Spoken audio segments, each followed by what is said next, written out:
ہے ہی نہیں جو ابو بکر سے کسی ماحول میں آگے بڑھ سکے. تو مصطفیٰ جان رحمت ارشاد فرماتے ہیں تمام نبیوں اور تمام رسولوں میں کائنات میں کوئی افضل و اعلیٰ ہے نبی اور رسول کے بعد میں تو اس ذات کا نام ابو بکر صدیق ہے. جس کو ابو بکر سے محبت ہوگی وہ جنت میں ایسے جائے گا کہ جیسے کہ کوئی چمکتا نور لے کر کے آ رہا. نعرہ تکبیر، نعرہ رسالت، نعرہ حیدری، مصطفیٰ کا ہم سفر،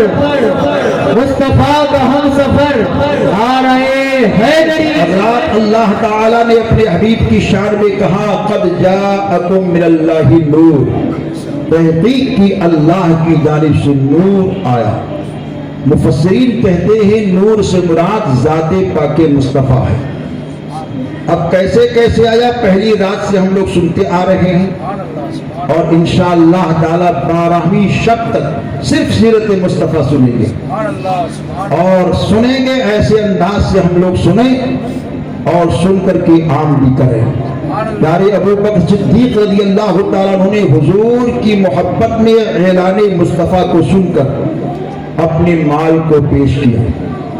یہ جشن مصطفیٰ کمیٹی ہے جو جشن کا اہتمام کرتی ہے، 45 سالوں سے کام کر رہی ہے. آپ سب ان کی بھی آواز پر لبیک کہیے. بہت ساری ضرورتیں ہیں، ڈیکوریشن کا خرچ ہے، مائک کا خرچ ہے، علماء کا خرچ ہے، روشنی کا خرچ ہے، نیاز کا خرچ ہے، تبرک کا خرچ ہے. جو جس سے ہو سکے اس میں حصہ لو. ارے آقائے دو جہاں کی محبت میں، نبی دو جہاں کی میلاد میں پیارے سیدنا ابو بکر صدیق یہ کہتے ہیں اگر کسی نے 1 درہم خرچ کر دیا تو میں اس کے ہاتھ کو پکڑ کر کے جنت میں اپنے ساتھ لے کر جاؤں گا. بہت بے پناہ فضیلت ہے آقائے دو جہاں کی میلاد میں آنے والوں، نبی دو جہاں کی میلاد میں خرچ کرنے والوں. اپنے اپنے طور پر اس میلاد کی عظمتوں کو، رفعتوں کو، شوکتوں کو حاصل کرنے کے لیے کوششیں کرتے رہیے. حاجی صاحب اور تمامی احباب دن میں کام کرتے ہیں، رات میں یہاں انتظام میں لگ جاتے ہیں. الحمدللہ رب العالمین آپ سب لوگ بھی کام پہ رہتے ہیں اور اپنی وقت کی قربانی کو دے کر کے یہاں آقا کی سیرت کو سننے کے لیے جمع ہو جاتے ہیں. وظیفے روزانہ میں کچھ نہ کچھ بتاتا ہوں. ایک وظیفہ چلتے چلتے ماہ ربیع النور کی فضیلتوں میں سے ایک فضیلت یہ ہے کہ اگر کوئی اللہ کا بندہ پورے ماہ ربیع النور میں جمعرات کے دن یا جمعے کی رات میں 2 دن کی 2 وقت کی قید ہے،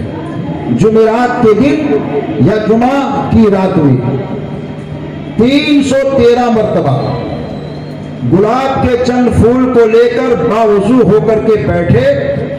اور اول و آخر 3 مرتبہ درود شریف کو پڑھے اور 313 مرتبہ اللہ ناصر، اللہ حافظ، اللہ صمد پڑھ لے اور اس گلاب کے پھول پر دم کر دے اور اس پھول کو کسی مٹھائی یا کسی شیرنی یا کسی میٹھی چیز میں ملا کر خود کھا لے اور اپنے گھر والوں کو کھلا دے. تو علماء بیان فرماتے ہیں کہ سال بھر تک ماہ ربیع النور کی برکتوں سے اللہ تعالیٰ اس کے گھر میں بے پناہ برکتیں عطا فرمائے گا. یہ وظیفہ بڑا مؤثر، بڑا مفید ہے. اب آج کا دن جمعے کا نکل گیا، کل جمعرات کی رات بھی نکل گئی، لیکن آنے والا جو یہ ہفتہ جو شروع ہوا ہے اس ہفتے کے جمعرات کے دن اور جمعے کی رات میں یہ آپ عمل کریں یا اس کے بعد والے ہفتے میں کریں، جب بھی پورے مہینے میں کریں گے انشاءاللہ آپ کو اس کا فیضان ملے گا، اس کی برکتیں ملیں گی. اگر یہ وظیفہ دوبارہ آپ سننا چاہتے ہیں تو جلوہ نور چینل کے اوپر یہ تقریب پوری نشر ہوتی ہے،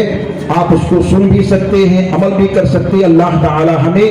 اور آپ سب کو عمل کی توفیق نصیب فرمائے. استغفر اللہ ربی من کل ذنب واتوب الیہ. السلام علیکم ورحمۃ اللہ وبرکاتہ.